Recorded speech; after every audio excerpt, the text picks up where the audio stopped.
episode 99. My name is Dave Hunt, and I'm joined by Michael Swick. You'd think we're at 99. That means we have a week to prepare for 100, that we would figure out even the day we're recording, but that's still up in the air. Yeah, because you go on vacation, I go back on overnights for a week, which sucks because I almost just got back on a regular schedule. But it is what it is, and it's one less week of dealing with customers because I kind of forgot how The worst part of the job? how irritating they can be sometimes. Yeah. But and it's still September. It's kind of like what I would consider mid to late September, and it's still like 85 degrees. This is getting stupid. I know we talk about the weather a lot, but yeah. I'm sure there's some people like, oh my god, they're gonna talk about the weather before God of War. Yes, we are. It's 60 right now. I have windows open. I was so happy. Okay, yeah, I guess it's 75. So hopefully whatever you have usually ends up over here soon, because I'll talk about it a little later, but I've been doing a lot of what I've been calling like adulting the last week to 10 days, and some of that involves a lot of hard work, and I don't want it to be hot. All right, we are Digital Days Gaming. We are a weekly podcast that has posted for 99 consecutive weeks Thursday morning at 6 a.m. Eastern Time on podcast services. We are not doing anything super special for 100 other than it's going to mean that I have to fumble through the intro of saying a triple-digit number instead of a double-digit number, so we'll see how that goes. But we have tons of places you can follow us and interact with us through our community. All of that is linked in the show notes. We do stream live on Twitch, twitch.tv/Digital Days Gaming. Tuesdays have been pretty consistent. Next week won't be Tuesday, as I say that, so it'll be, but typically it's Tuesday evenings at around 5:30 Eastern Time. On twitch.tv/Digital Days Gaming, where we are a Twitch affiliate, so you can sub to us through Amazon and Twitch linked together if you have that ability, or you can just sub to us directly if you want to. Again, it is September for Twitch, which gives you 20% off your first sub as well as gifted subs. So any of that support that you guys want to give or are able to give is always appreciated. A lighter news week, but I'm sure we'll have some interesting conversations around some of these stories, and I'm going to throw it back to Michael. Yeah, I was digging around for news stories. It's one of those things that has helped us out at recording Tuesdays. Is there's usually something by Monday or Tuesday morning that'll drop, but not a ton of stuff. So we're going to start off with a rumor. Usually don't do rumors unless it's been sourced by multiple outlets. So this one luckily was sourced by a YouTuber I wasn't too familiar with, but also Video Games Chronicles and Kotaku. Quantic Dream are apparently working on a Star Wars game. So as you know, Star Wars license has left EA, though not fully, because there will be a Fallen Order 2, I believe. But this game has... The exclusivity has left EA. Yeah, the exclusivity has left EA, so EA is still working on it. But this is Quantic Dream. I don't know if it's just independent Quantic Dream, or if they're going to be working with a publisher, though LucasArts is technically a publisher, so they could finance and publish this. But this has been in development apparently for about 18 months. And it is actually going to stray away from the traditional Quantic Dream style game that we're used to. So it's not going to be all QuickTime events, though I wouldn't be surprised if we still see QuickTime events, because even in most third-person action-adventure games, there is some form of QuickTime events.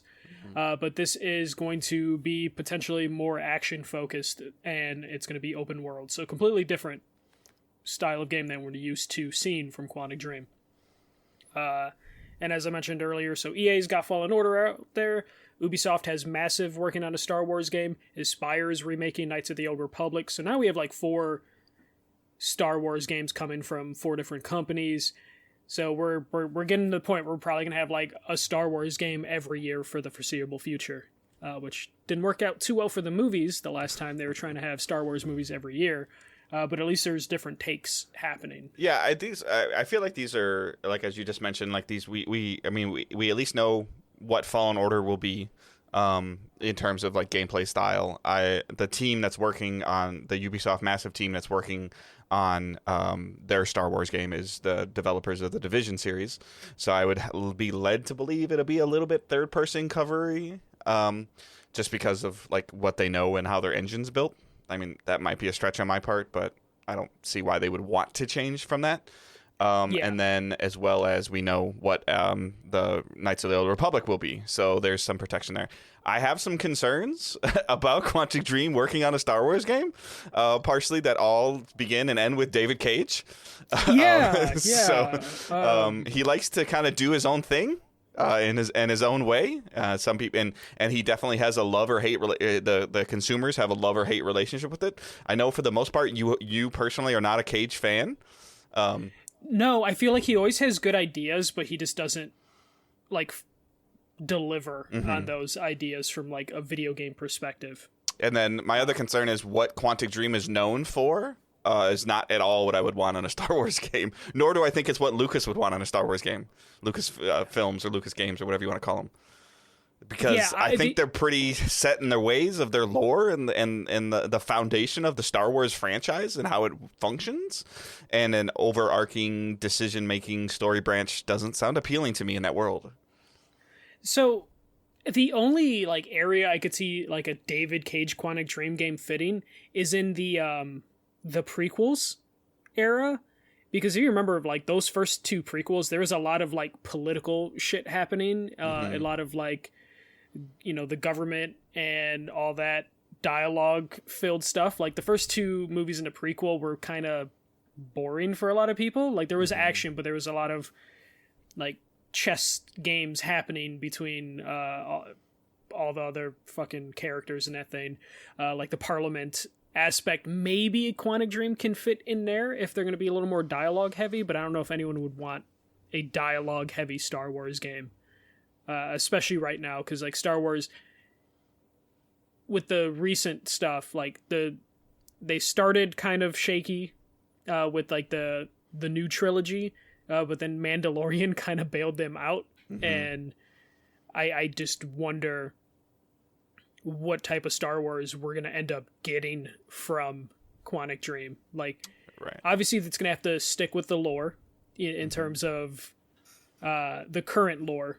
Like, I feel like they're not giving people too much, like, free roam of what they can handle. I'm just hoping it's not the Mandalorian game that people assume that you know, Disney wants to cash in on. Because I would kind of hope the Mandalorian game would go to Massive.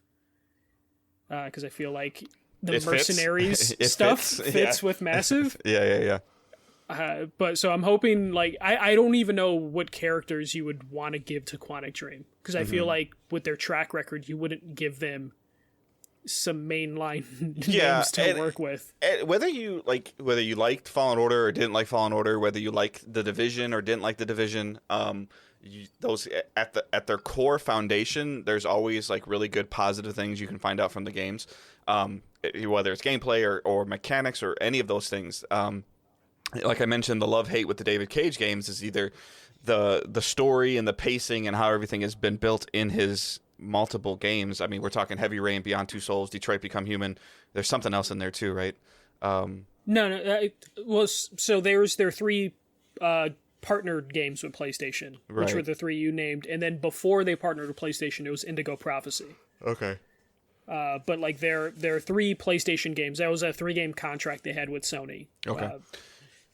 But and the tech that he tries to push, and then also like what I feel like, and I could be misremembering, but the amount of development time it takes to make his games, and it's just this to me looks like it has a recipe for disaster. Maybe like if somebody's publishing, if he's got a multi-platform deal with a publisher, like I don't know, like Activision.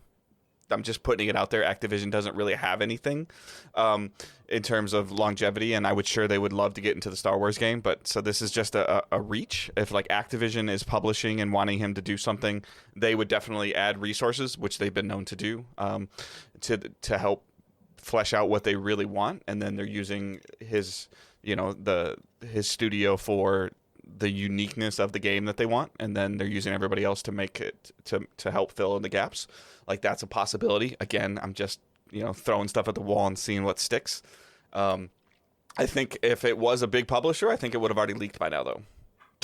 Like in terms of like from an earnings call or something like that. So if he's self-publishing a Star Wars game, okay, you had a really good lunch with somebody at Disney. Like, or the scale is way smaller. Yeah. Like, this makes sense from a Quantic Dream standpoint, is if they're not partnered with Sony anymore, they have to go with a licensed game if they want to, like, continue with their current budgets. I would imagine they have to be working with some publisher to just be able to get a meeting with Star Wars or Disney. And I wouldn't be surprised if this turns into, like, yeah, they had a good relationship with Sony and Sony is looking for stuff, or they maybe talked with, like, Epic or something. Do you think that there's any possibility that Microsoft is dabbling into this and holding something for Game Pass or exclusive to their side that's a third party exclusive? If it's Microsoft, I think we would probably find out this week, because Microsoft is usually like, if something leaks, they just get out in front of it. Right. While most other publishers will just ignore it until they're ready to announce it. I can kind of see that. I can also see, like, we'll talk about them in a second. I can also see, like, THQ Nordic, since they're, like, working with, like, Aspyr, I believe, or they're publishing some of the Star Wars remakes that are been released on, like, limited run. So I can see maybe, like, a THQ Nordic taking, like, a big leap of, like, hey, let's throw some money into Star Wars and go from there. Because I just don't... Based on their track record, they have been a very successful studio, but based on all the grief that their games usually come with, that Lucas wouldn't be like, yeah, let's just partner with them one-on-one. It would have to be someone else coming in there to just...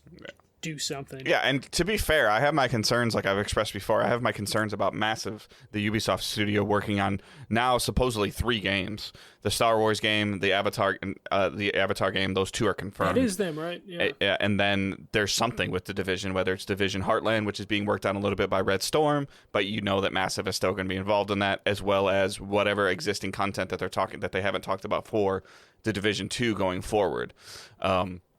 So there's definitely concerns from my standpoint there and I'm always concerned about studios overreaching or stretching themselves too thin. Sometimes, most of the time, to my own detriment, that it doesn't turn out to be anything terrible. So hell, like I said last week, I didn't think Star Wars or Spider-Man and Wolverine to be in their own, like, cinematic universe in the video games, and then they totally came out and said it that they could. Yeah. They're like, yep, nope, they're connected somehow. Yeah, I will be interested to see now that this is, like, leaked. Though it's weird, like, I think Quantic Dream just settled their lawsuit that they were having, their misconduct, and I think they won that trial, so I'm wondering if maybe they don't announce it within the next couple weeks, because that's going to be their news cycle, or this is a perfect time for them to announce it, and then it buries whatever settlement or lawsuit they had to do, because people will just be talking about Cage working on a Star Wars game. I do agree with you about the concern about possible Star Wars fatigue in the video game world, though. Yeah, especially where we're probably going to hit that point where we'll have a 4 or 5 year stretch where we're just going to have Star Wars game each holiday. Rogue 77 just cracked me in the chat. Because again, the movies hit that point where people were... That's enough. Thank you. I'm good. To where by the time the Han Solo movie came out, that movie was fine, but people were just so fucking tired they didn't want to give that movie a chance. And to be fair, I think Marvel would have been on that same pace of where people have been like, okay, these are good or great. You know, like I think they would have been fine. Like the Star Wars stuff probably wasn't for most people, but I think the cadence that Marvel was coming out at was going to cause fatigue automatically, and then the pandemic, air quote, saved them. Especially after they, like, finished the story they've been building to for 10 years, to where people were kind of just like, I don't really care anymore. Right. And then they were able to, like, space things out a little bit better after that. Yeah. But we'll probably find out more about this over the next couple weeks, or Lucas will come out and be like, no, this isn't a thing that's happening. Well, that would be, before you go on, that would be super interesting to see if Disney comes out and says, we're not working with him. Like, because, you know, like, in terms of, like, we don't want to work with him, or, you know, like, I guess, like, they don't want to, like you said, maybe they don't want to be affiliated with him because good, bad, or indifferent, whatever the results of that was, that's not even winning is not good PR. Yeah, and also you might have partners at EA, Ubisoft being like, hey, can you tell people they're not working on something because we're working on something and it's going to interfere with it. Just because I'm sure Ubisoft, every time another company announces they're working on a Star Wars project, is not thrilled to see that there's another Star Wars game in the competition. All right, next story. This one, I kind of knew it was happening, but I've been burned by their events only reason before. I knew this was happening is for some reason it showed up on my Facebook feed like as sponsored events or something. Okay. THQ Nordic is celebrating their 10th year anniversary. I don't know what that means. I'm assuming that means Nordic is celebrating its 10th year because I don't think they've been THQ Nordic for 10 years. Because THQ died 10 years ago, I want to say. So this is Nordic's 10-year anniversary. They announced a few games. Some stuff I think is kind of cool, but stuff that I probably will never play for the most part. But they announced Destroy All Humans 2, Reprobed, coming in 2022 for, interesting enough, it's only listed for PS5, Xbox Series S and X, and PC. It just seems like odd that this would just be a slam dunk, put it on every single platform, but that's what the trailer put on their tagline, or like the end bumper. So Destroy All Humans 2 makes total sense. They did a really good job with that first remake of Destroy All Humans, so might as well keep going. There's a new SpongeBob SquarePants game, Cosmic Shake, coming, and this one was listed to basically be coming to everything: PS4, PS5, Switch, PC, Xbox, all that stuff. Again, they did Rehydrated for that other SpongeBob game, Bikini. God, I forgot what the name. The Bikini Bottom one. That was really successful for them, so it makes sense that they would just make a new game. Where I think stuff gets really cool for what they did is they announced a sequel to Outcast. Outcast 2, A New Beginning. This is a sequel to the 1999 game Outcast that they remastered, I want to say like 4 years ago. This was a big game back in 1999 because it was one of the first open world third person action games. Like this was before GTA 3. So GTA 3 is often cited with like the game that led to like all the open world third person games, but Outcast actually came out a little bit before that, but it was only on PC, so it wasn't as known. So they are making a new game to it, so it's cool seeing a sequel 20 years later. This one also roughly says PS5 and Series S and X. Yes, and there's no release PC year as on well. it. Sorry. Yeah, but it's cool to see that they're doing that. The trailer looked okay. Like I don't see PS5, Xbox level of detail. So a lot of these games, I feel like they will end up being on like PS4 and the Xbox One. Then they announced Jagged Alliance 3. This is a sequel to Jagged Alliance 2, obviously, that came out in 1999, so they're doing another, like, super way out sort of thing with that. And then we have Superpower 3, which is a follow-up to Superpower 2, which released in 2004. So the reason I think these are kind of cool is THQ Nordic has been buying up all these IPs kind of on the cheap, relatively speaking, and we've been wondering what they're going to do with them instead of just remastered, and now they're basically giving like these cult classics new entries, which I don't think me and Dave will probably play any of these outside of maybe like Outcast 2, because I remember having to review the remaster a couple years ago. But to finally see them do something outside of just remasters for all these IPs they're buying is kind of cool. Well, and I almost feel like they've done a pretty good job with, obviously the company went through craziness with everything being auctioned off, and then they brought it back, and then they were buying a whole bunch of stuff, and now it's like, okay, like you had mentioned, like what are they doing with it? Their data must show that there's some kind of market for this. Yeah. So there has to be. It's interesting. I wonder how much of this, again, could possibly be pandemic related, where a lot of people that maybe stepped away from gaming for a long time are back into it now, and you're starting to see a little bit more of an influx of, hey, what happened to this? And hey, what happened to this? And just because, people are, playing the games again or looking, getting a nostalgic feeling. But who knows? And it's also a great opportunity to, use, high-powered ish names to build and see if that there's legs for long-term franchises again too.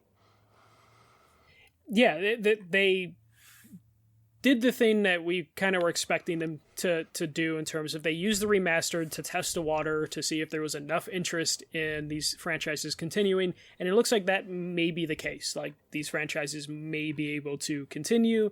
And then when you look at the trailers, it looks like they're not like going crazy AAA budget with any of these, but they're enough to just, hey, if you played the game in 1999 and want to see a sequel, this is going to look better than what sequel you would have gotten at the time. So, like, it looks modern enough. Whether this is going to work out for them, who knows? But at least they're trying this now before they completely, like, drain all their resources or their back catalog for remasters. So yeah, and I guess it's just safe to find out too, like you said, if there's not a huge investment into it, and if it fails, like, I don't think this is going to be something that would cripple this company. No, and even if it fails, at least we'll buy them goodwill from that fan base of just like, hey, you know what, they tried, they brought it back. They'll just go back to remasters if none of this works. And the video game industry has a lot of dead franchises, so THQ Nordic will just buy, more stuff that has gone dormant. Do we know what studios are working on any of this, or is it everybody's just called THQ Nordic? For the most part, I think everyone's called THQ Nordic. They have a ton of studios that aren't really like household names. So I'm sure we can dig around on some of their websites to pull some of these names. But for the most part, I believe they just kind of do THQ Nordic. Okay. Yeah. But THQ, they got a lot of shit last week because, like, the presentation wasn't amazing, but I don't feel like it needed to be amazing for the game announcements that they made from what I saw. I know some people were disappointed, expecting more, but I don't know if you expected more, I don't really think you know what THQ has. No, exactly, yeah, because I saw a lot of people, like, doing reaction videos to the showcase being like, oh, this sucks. It's like, no, this is exactly what is in their wheelhouse. This is what they're capable of doing right now. This has got a handful of games that are probably going to be average Metacritic review from a 65 to an 82. And that's fine. Yeah. Like, and that's totally fine. Like, for there to be like, you know what? That game's okay. Like, we all watch those TV shows. We all watch that stuff on Netflix where it's like, hey, should I watch this? Yeah, if you have free time, sure.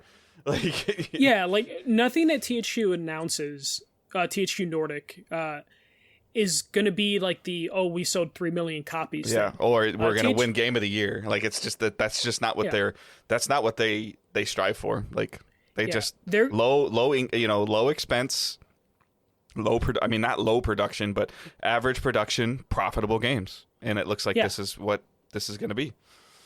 Yeah, like Outcast 2, I wouldn't be surprised if, like, they're like, hey, we sold 200,000 copies and we were profitable. Like, I don't expect them to pull a Square Enix and be like, shit, we sold 2 million copies, it didn't hit our expectations, and basically insult the game. I imagine a lot of these, the margin for profit isn't super, like, high.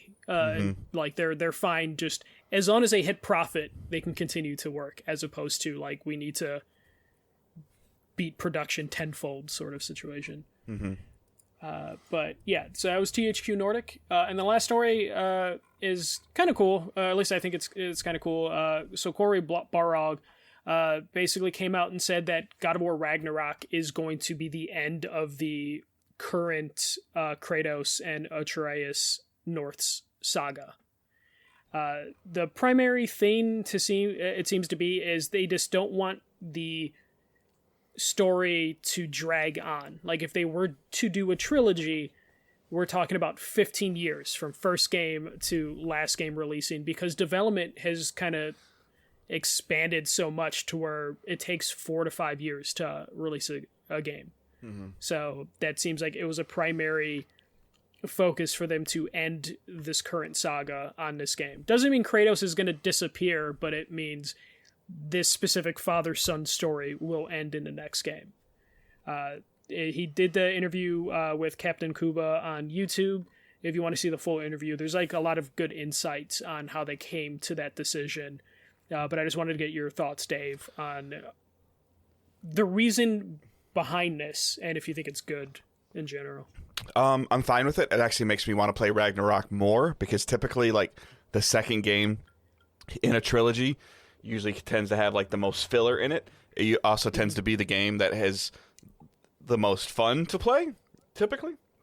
I would argue like Uncharted 2 and 3 are more fun to play than 1 and 4.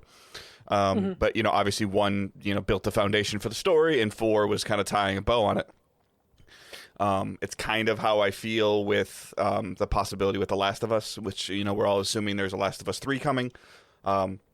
And if you look back, like, you know, like whether 3 is a continuation or a bow on a story, there was definitely some gameplay fatigue that was happening in 2, in my opinion.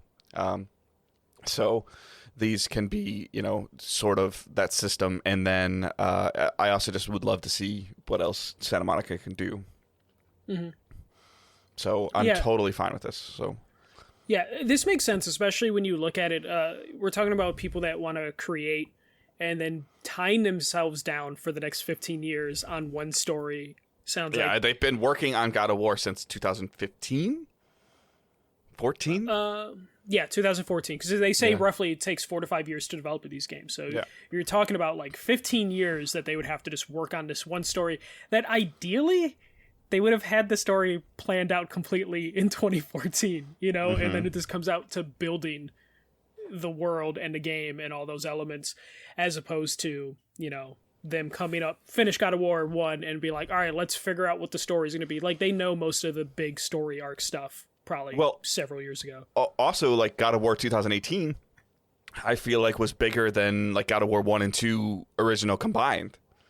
In terms of scope and story and time commitment. These aren't, you know, 8 to 12 hour. This, you know, God of War was an 8 to 12 hour game. I don't expect Ragnarok to be that either. I expect Ragnarok to be a 25 to 35 hour game, maybe 20 to 30. Especially knowing it's not going to be a trilogy, like you would imagine. That, like, this one's going to be just a little bit longer than the first one, since they're closing everything. But I think that really does help out just the story in general. Just like trying to drag out the story. Or going through the process of this, like, you know, the creative directors might not want to be in Santa Monica in 10 years, you know? So they're deciding now, like, let's just finish this up while we still can and make something new. Yeah, or they realize the story they want to tell just fits in 2 games. And they refuse to try to fill it, which is another huge kudos to them. Yeah, if they decided, like, yeah, we could do a trilogy, but, like, the story doesn't need a trilogy. Especially when we are talking about 15 to 30-hour games. So I'm super happy with this. I don't know what this means for Kratos. I imagine this isn't the end of Kratos, because if the game that Corey is working on isn't successful, I assume Kratos comes back. And they just move on to another mythology at that point and fulfill, like, David Jaffe's original concept, where Kratos just goes from, like, we all know that, like, when, like, Sony essentially had to beg Cory Barlog to come back to work on God of War, and they took a pretty big risk, and Cory asked for a lot, and he got it, and obviously it worked out. But I'm sure in that conversation was, all right, you know, if this is successful, I get to do what I want. You know, like, and you know, it could be one of these things where this is what he wants. And obviously he's already kind of, I don't really think this is it exact, but he already kind of has one foot out the door from God of War, because he's not directing it. I mean, I'm sure he's involved in it. I'm sure he's involved in it. Like, he's like, they're not going to, like, change anything dramatically without talking to him about it. But he definitely is, you know, splitting his time, I'm sure. Yeah. He will still have a writer and a producer credit on this game. He just isn't the everyday decision maker. But it's basically how the movie industry works for the most part. You hear a lot about directors doing the one for me, one for you deals with studios. Like Christopher Nolan didn't want to do the third Batman movie, but they gave him the ability to make Inception, so he was fine making the third Batman movie because he got to make Inceptions. So I totally agree with that in terms of just, like, he probably knew what he wanted to do, was willing to come back if they let him do something else based on the success of God of War. He gets to do that. They get to close the God of War story and not burn out the studio with just working on the one story for 15 years. And that's if everything goes well, or a new console generation doesn't slow them down on working. But I think this is great, and it's going to be fun to see. Just like, I agree 100% with you. I am now more interested in Ragnarok than I was before, and I was already interested in Ragnarok. But knowing now that it's going to end the story, when you sit down to play it, and you hit X to start, and you watch the beginning cutscene, and by the time you're done playing this game, the Kratos Atreus story is going to be completed, is super intriguing now. Yeah, and knowing that, like, whatever happens, even if there's a little teaser, that's going to be the end of it, at least for right now, until Kratos moves on to another, like, culture or like, region, whatever they plan to do with him in the future. Sir, the term is realm. Realm, okay. I'm excited to see where this ends up going now. And then also, we could see what Sony Santa Monica are up to, because right now they can't announce when they have Ragnarok coming out next year, because they don't want to, like, have some, not that they would be competing against themselves, but people will be then looking like, oh, that's Corey's game, who cares about Ragnarok, sort of thing. So this will be done, and then they can focus on their next game or continuing the Kratos story in the future. That's it for news, though. Pretty light week. All right. So far, nothing's been delayed. Because we talked about Battlefield, right? Oh, we didn't, actually. Okay, that happened after we recorded. So, what did that get delayed, like 12 days? Yeah, was it a week or two? I think it's now November 19th, and I feel like it might have been like November 8th or something. Like, it was still November, I thought. Was it? Or maybe I'm wrong, but it was a minor delay, like super minor. So that did get delayed. So I'm also trying to fill. And speaking of filler, while Michael's looking it up, but that doesn't bother me at all. It's still coming out before Thanksgiving. It'll still probably be on some kind of, even though it just came out, it'll probably still be on some kind of promotion for Black Friday, I would assume. Trying to get some more player base into there. But it's fine. Like, it's kind of October 22nd. Is the original release date. Then it got delayed to November 12th. What makes it weird is they were doing like 7-day early access for certain people. So November 12th is the early access day. Early access thing, yeah. Okay, so then official date is November 19th, right? Yes. So then does that mean that the official original date was the 29th of October? The original date was October 22nd, and then October 15th was the early access. Oh, okay. So, all right, like a month. So it's a little bit more significant than I thought. But all right, so what we're playing and watching. Mine is very short. I'll use what I primarily played towards the end because I think it'll transition to what Michael's been playing.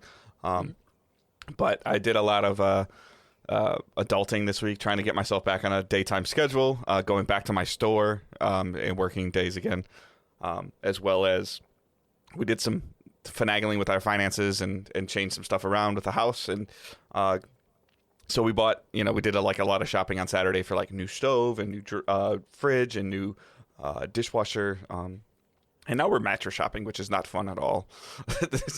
It's fun, but then it's like, the prices and the salespeople. And with me being in retail, I could tell you within the first 10 or 15 seconds if I'm going to have any kind of rapport or clicking with somebody. And if I don't, I get very annoyed very quickly. And I'm like, all right, we're going to go. So I can see that. I'm just like, we're done. So I've seen you at E3 when something it just completely loses your interest and you're just like, I want to go home. So I try to be polite about it. I also try to be somebody that's very direct at what I want, and I get annoyed if you don't listen to what I want, and I also get very annoyed if you don't listen to my wife. Like, very, very annoyed. Like, she's the queen decision maker in the first place, because especially like from a stove standpoint, like I'm not doing it. I barely do any cooking. So it's 100% what she wants. I might have a say in a couple of things, but not usually much. So you definitely need to listen to her. And not a lot of people like to listen to women. It's weird. Working in like tech, you notice that a lot, where you're just like, oh my god, why are you being sexist? But, yeah. Right. So, but yeah, we did a lot of that, and then I watched like we caught up on some Ted Lasso. That last episode, if you're caught up to date, the last episode about Coach Beard was a little weird, but it seems to be par for the course for like these Apple shows to always have this one episode. You're like, why does that exist? It doesn't make it like terrible, but it was kind of cool to learn more about him. But at the same time, it was just completely off kilter from what the show had been doing. But that's fine. And then that's pretty much it. Like I watched a lot of football, with football being back.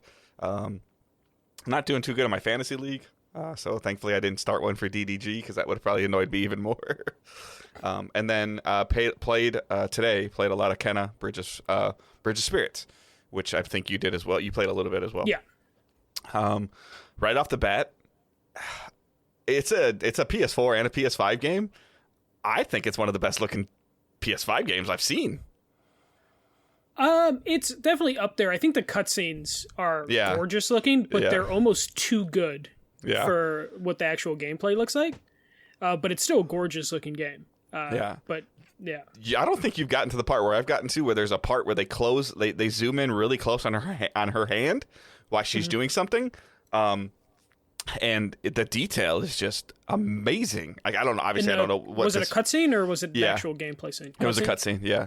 Yeah, the cutscene stuff is fucking amazing. Like, I would love to see just a movie or show done like rendered like those cutscenes. Yep. And it, like, the combat, the dodging and the fighting with the staff, like, it flows really well. Like, it's just. I know you hinted before we recorded that you might be having some camera issues. Yeah, just some weird jittering stuff. Nothing too bad, but just typical like third-person platformer issues you have. Not that this is necessarily a platformer early on, but just weird camera moving just a little too slow or jittering.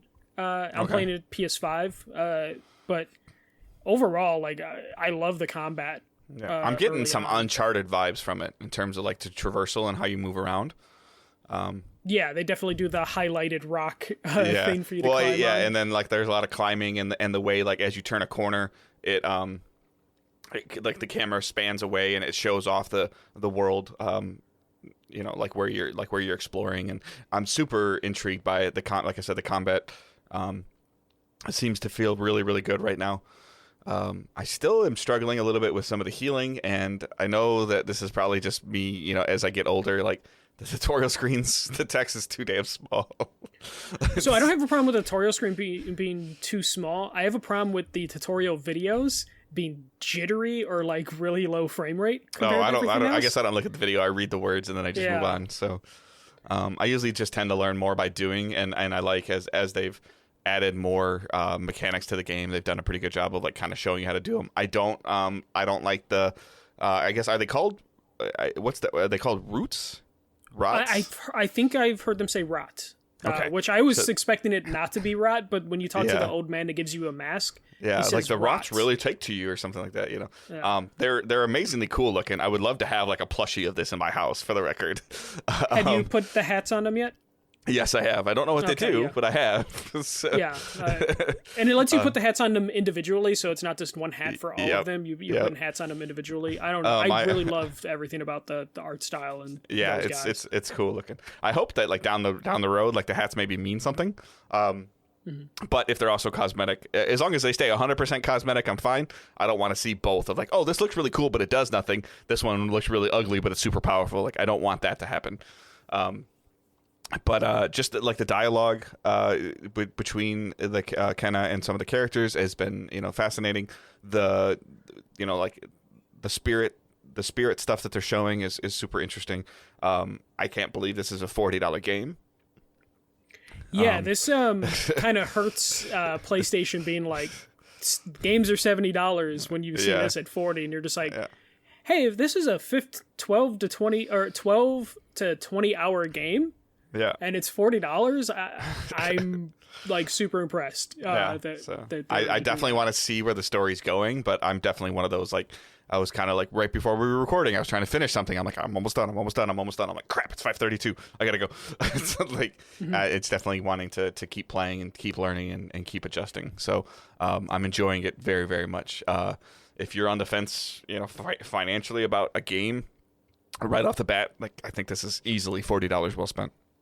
Yeah, I believe it's only digital right now. It's going to get a physical edition, I think, in November, December, I believe. So I think this is worth picking up day one for $40 so far. Again, we're only both, Dave might be an hour or two ahead of me. Yeah. But early on, I was reading the reviews yesterday, and a lot of people were comparing it to like PS2 games or N64 in terms of like that type of like third person like platformer type game. And I think I said it during Psychonauts 2. It's crazy that, we in 2021 we got like a new Ratchet and Clank game that was great, a Psychonauts 2 game that was great, and then we could get a game that's new, but it's kind of a throwback to that PS2 N64 era for like third person platformers. Yeah. It's just this just shows you that a game does not have to be like look realistic, like photorealistic, to be fun to play and to have a cool, compelling story. Like, yeah, or you don't need, like there's combat in it, but you don't need a game with a gun. You can have a really entertaining game. Are you playing it with like Owen watching or anything like that? Because I'd be curious to see. Because like I would imagine a little kid would love. He came into the room and saw it and asked what it was, and then immediately goes like, "Oh, when can I play?" And I'm like, "Okay, there might be a little challenge for it." But he definitely did one of the things where he kind of like walked by the TV. I mean, I'll be honest with you, when he walked by the TV and sees me playing Destiny, he's like everybody else. He kind of just like, whatever. Sometimes he'll sit and watch, sometimes he won't. He keeps asking me why I haven't played any more Skyward Sword. I'm just kind of fatigued on it. But when he came home from school today and I was playing it, and he's like, "What's this?" Like he's asking some questions. So he's definitely. I'll have to see if there's, like I know there's an easier difficulty. I just picked the standard one, the default one. So I'll have to see what that. I think it's called story mode. Yeah. I dabbled with that just a little bit. It is easier because the enemies are they're not as aggressive. Yeah, I like the fact, and I don't like the fact of that at the very beginning, I don't feel like the story is like super handheld for you. I definitely, as I'm playing through, like I have, as the story has been progressing in my mind, I have more questions about what's going on versus, a 7-minute cutscene where like, once upon a time, this character's father died and blah blah blah blah blah blah blah blah blah blah blah blah blah blah blah. That's not there at all, and it's just like, okay, here you go play, and I'm like, oh, wait, what? I appreciate that just because they at least early on it seemed like they break into the cutscenes pretty fast. Though I will say the transition to cutscenes sometimes is just like a little jarring because like I've had the screen just like black flat, like just like a flash of black, and then it goes into. I feel like you might have a bad download then because I haven't experienced that at all. It's not super noticeable, but I think I'm just so used to games doing like that transition from like gameplay to cutscenes a little smoother than this game does. Yeah. But they can't do it because there's such a difference in visuals from their cutscenes to their gameplay. So because their cutscenes are pre-rendered, they're not in engine by any means, so they have to transition out to it, and that's a little bit more jarring to me as someone who's been playing a bunch of games like Ratchet and Clank. There's barely a difference between gameplay and cutscene, and Psychonauts the same thing. But that's a minor gripe. That's just me being used to how other games do this. But I will say, when you first open up the village area and you just see all these different paths you can go down, and then you see basically for the game you're basically clearing out like poison that is like messed up like nature and like corruption has taken over some of the village, and just seeing like different. I spent like good 10-20 minutes just looking around and be like, okay, how do I get to this thing because it's here. I'm definitely getting some Ori vibes from it too. Yeah, I can totally see that. The colors and the music are just amazing. Like when you clear out a corruption, and then like the tree spouts out of the ground, like how fast that goes, like, and then like how the music is tied to it, and it just becomes from this like red and black area to this green and pink and purple area. It's cool. My wife's even looked up a couple times. She goes, "Wow." She's like, "That's really cool looking." Yeah, I get like flower vibes from it. Yeah. I loved, just the couple times where I'm like, how do I get there? And then I progress a little bit in the story, and then I open up a different path, and I'm like, oh, okay, that makes sense. Just when you find out about like, there's like mailboxes that'll have a message, and I didn't know what those meant until I accidentally came across and I solved one of those mailboxes. Dude, I haven't even ran into a mailbox yet. So. There, basically, if you see a house, there's usually a mailbox outside of it, and then you can read the mailbox. Yeah, the targeting system could use a little bit of work, but I mean, overall, I'm okay with it. I don't want to I don't want to vibe too much positive about this game or too much negative, because I'm not. I guess if it is as long as people say it is, I'm like 20% in, maybe. So, but it's definitely like. It's something I could totally see myself like streaming with you guys. Like I wanted to play it today to talk about it, just because I really hadn't played much this week, so I purposely wanted to play it. But I do have a lot of work to do at home because I'm decluttering the house, and I rented this dumpster, and I got to fill it up before it leaves. Well, it's like reading reviews. There are some people saying that some of the puzzles are a little obtuse, and I guess that would be an example of the mailboxes. Is like early on you pass a mailbox, and then it just gives you like 2 lines. And it's not even telling you this is a quest. It's just being like, oh, I wish this thing would be back, or I wish I didn't leave this at this other location. And you're just like, that's weird. I don't know what that means. And then you walk into a location, and then you find something to interact with, and it's just like, okay. And see, now I think I found something that belongs to somebody, which is probably tied to a letter, but I just found it before I found the letter. And that's going to happen in this sort of game, which is kind of the throwback vibe, because that would happen back then all the time. And the only reason I found it is because I went the wrong I didn't go the wrong direction. I went around this area that I thought I had to go, and I found this hidden area. I'm like, I can't go any farther. And I went back, and I realized, like, oh, I went to the right, and I should have gone up and to the left. And, and then when I went up and to the left, I could see access to the area that I was just in. And I was like, I have no idea what it's for. But I'm sure it'll have a little interesting dialogue piece when I do find it. So yeah, and I love that aspect of it. It definitely does feel like a throwback from that time period that we would get a game like this. Angela also thinks one of the kid voice actors sounds like Owen. That's funny. She got distracted. The 2 little kids looking for their brother? Okay. She got distracted once. She's like, what? I was like, he's in the other room. She's like, I just heard him out here. I was like, she said, then she heard like one of the kids talking. She's like, that's what I heard. She was like... Yeah, but yeah, I obviously I've been playing Kenna, and then my other time has been going to Deathloop, which I realize I am playing Deathloop the non-normal way, that it means I'm going to be playing it for a very long time, as opposed to progressing the story. I really think Arcane did a good job of making this world that's fun to explore, and actually using all the different mechanics to explore. So I've been doing the thing where I've been going on runs where I have no fucking intention to assassinate one of the 8 people. Where I'm like, I just want to explore the world and see how it changes as time changes. Because the areas change, the people that are in the areas change based on the time of day you enter that area.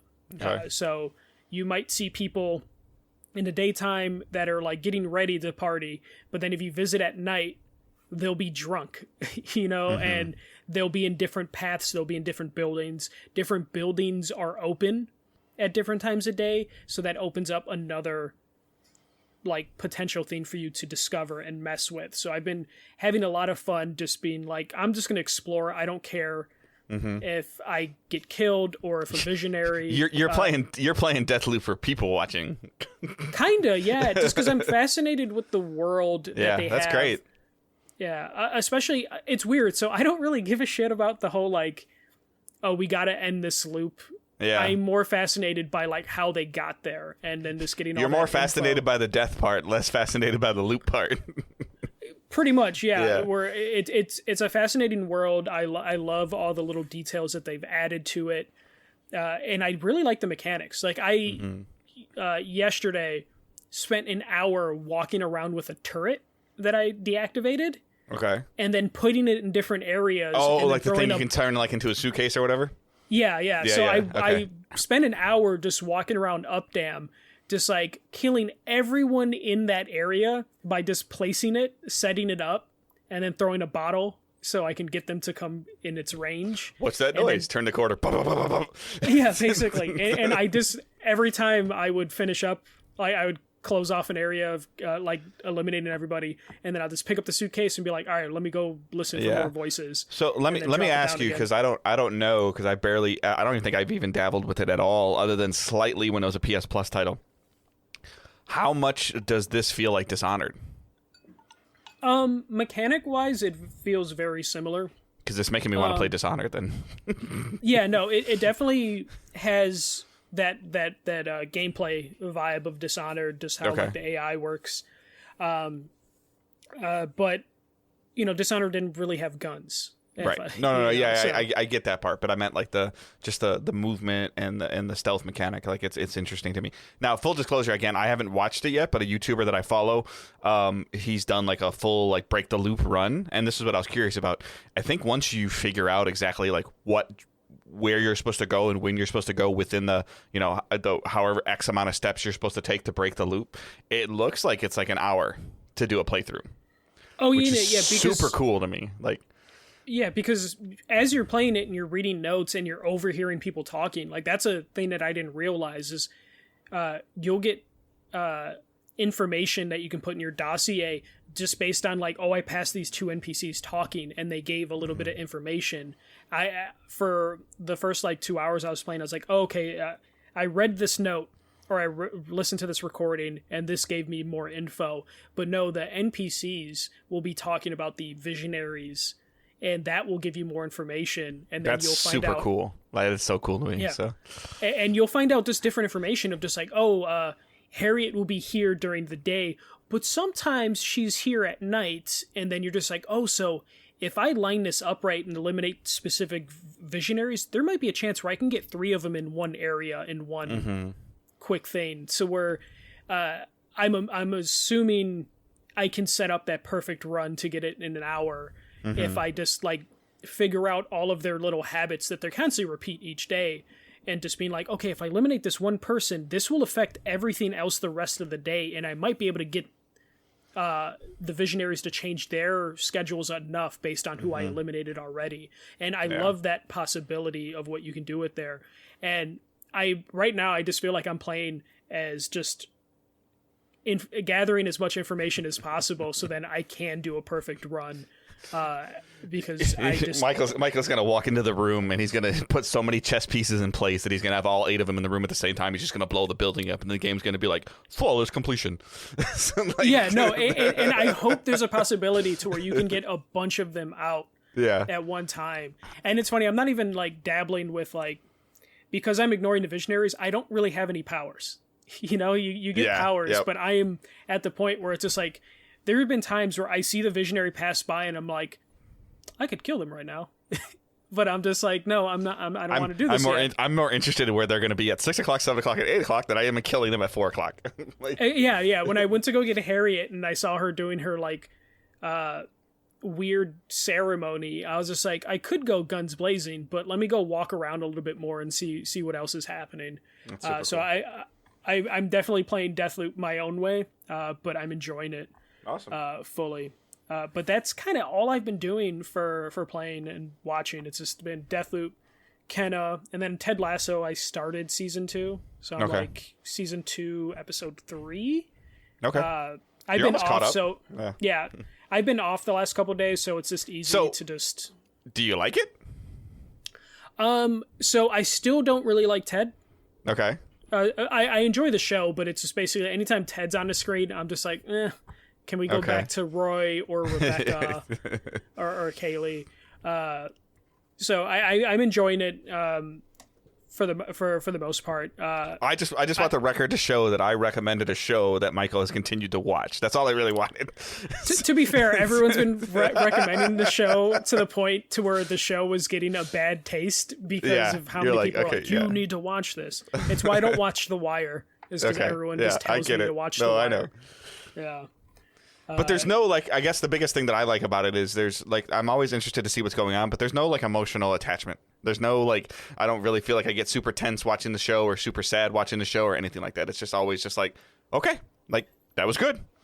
Yeah. And season 1, like, I remember I kept saying, I'm like, there's no darkness in season 1. In season 2, they actually start making a villain with Nate. which is a nice character arc to see his personality change over time, to where I like that they added depth to him. I still don't feel like there's enough depth to Ted Lasso specifically, but there is definitely a lot of emotional stuff happening with the other characters. For the most part. I meant like there's emotional stuff happening with the characters, but it's not affecting me. I'm just more interested in what's going on. Like I don't like none of the episodes feel heavy. Yeah, I would admit there's nothing too heavy. Like I'm not thinking about Ted Lasso once I stop watching Ted Lasso. Okay. If that's what Exactly. Yeah. Okay. Yes. Yeah, because I definitely care about the characters. I see Angela in the chat saying there's emotional attachment. I care about, like, Roy Kent is one of my favorite characters in recent memory, but I'm not thinking about Roy Kent after watching I loved the relationship between Roy Kent and his niece. Yeah. Like that's great. So like it's you know, it's good. It's a really good show. So all right. So that's it for you? Okay. Yep. Yeah, it'll be a shorter show, so not a big deal at all. So real quick, so questions and comments using hashtag AskDigitalDays. You can send them. Discord has its own channel in there. And then you can send them on Facebook or on Twitter. My wife's asking what's wrong with both of us. That's why I'm laughing. So Stefan Wren writes, question for Dave. How did you get your kids into video games, and what age did you start? So Owen has been playing video games in almost any kind of form of capacity since he could mess with a phone or an iPad. You know, he did a lot of like coloring games, a lot of matching games. I think technology is super, you know, advanced now compared to even, you know, like my older kids, you know, in the early 2000s. Started introducing him to he just kind of played, you know, just would ask something or see something, and I'd let him mess with the controller a little bit. He plays a lot on the Switch. So, and then Jonathan, Zoe doesn't play video games at all, and she can't. Like she would just, anything that she would start to play, she would just die. So she just, it's not her thing at all. And Jonathan was probably 7 or 8. He's super into sports games, even to the excuse me, to this day. He loves like Madden and MLB The Show, and NBA 2K. He loves a lot of that My Player stuff. And he also he plays shooters more just to mess around with his friends. He does a lot of that Rainbow Six, Call of Duty private match thing, like melee only. He's just goofing around with his buddies in a game. That's really what he does. I do have a vivid memory of him trying to decide between Battlefield and Call of Duty when he was like somewhere between 10 and 12. And I was like, okay, here you go. Here's like Game Informer and IGN. Here's all these reviews. Like read them, see what you like, see what you don't like. And then you can make your decision. And he picked Battlefield over Call of Duty that year. I want to say this might have been Battlefield 3. And he booted the game up. We bought it for him for his birthday. It was November. His birthday's in November, and Battlefield's and Call of Duty's always come out in November.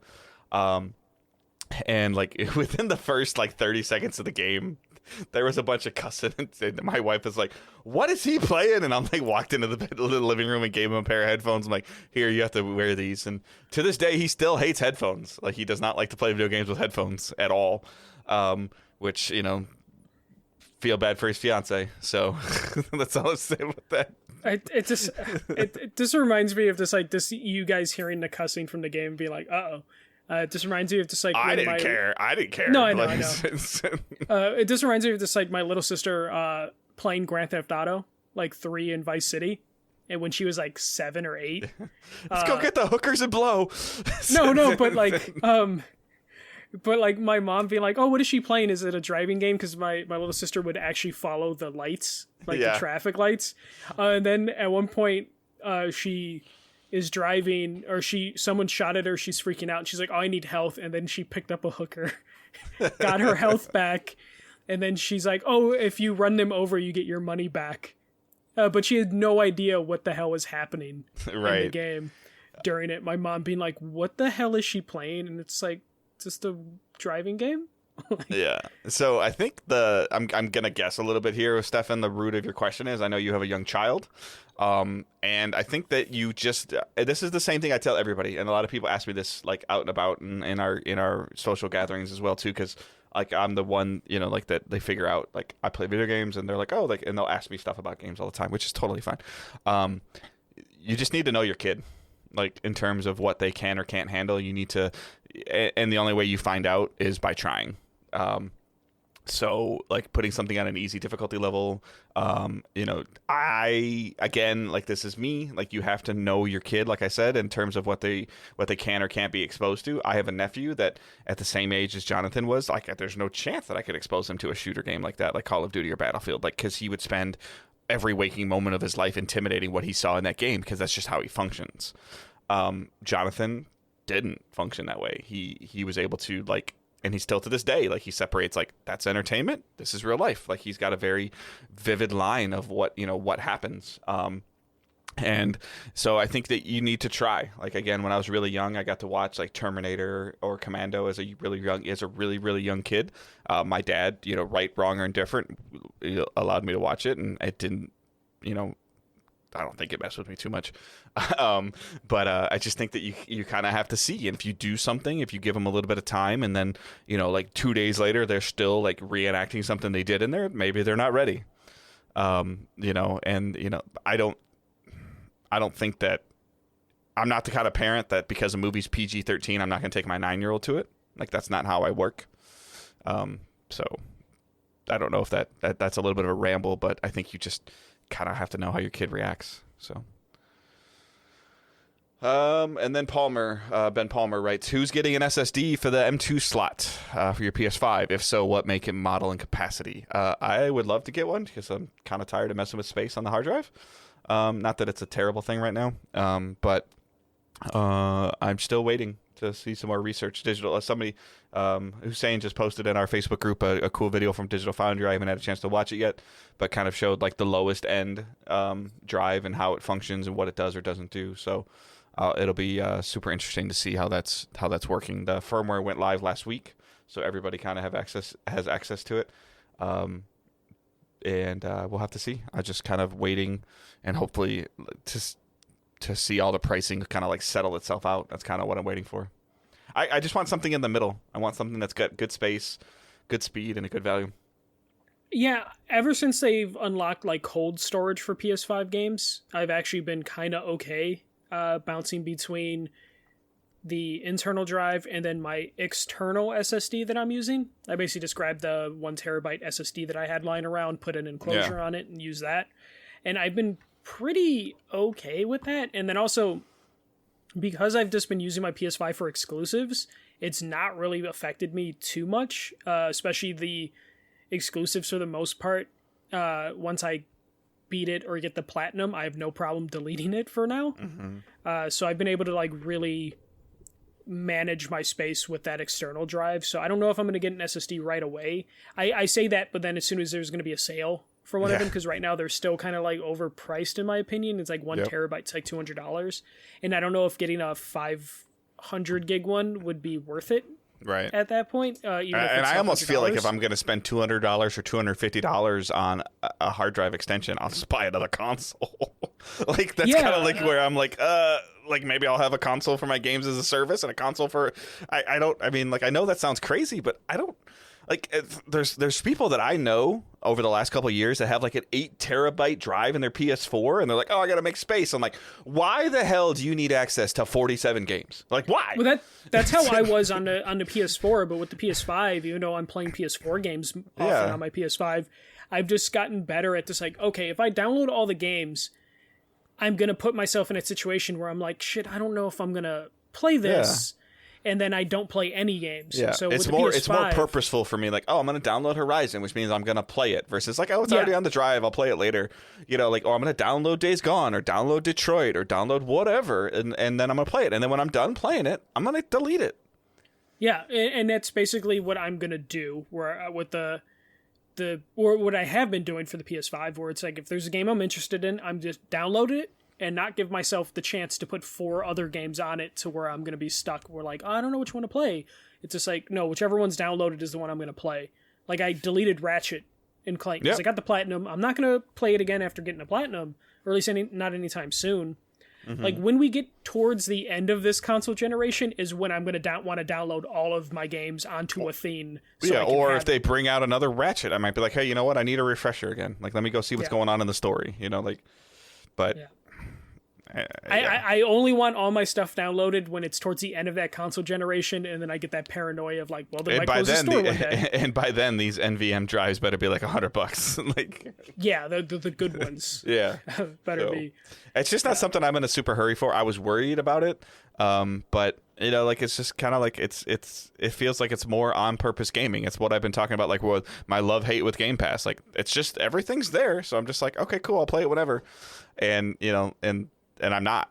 So it's like I'm actually more interested in getting the expanded storage for my Xbox than I am on my PlayStation right now. Yeah. But that's only because Game Pass puts me in that stupid situation where I'm like, I'm going to download 20 of these games, and then I play none of them. But I still want them downloaded for some reason.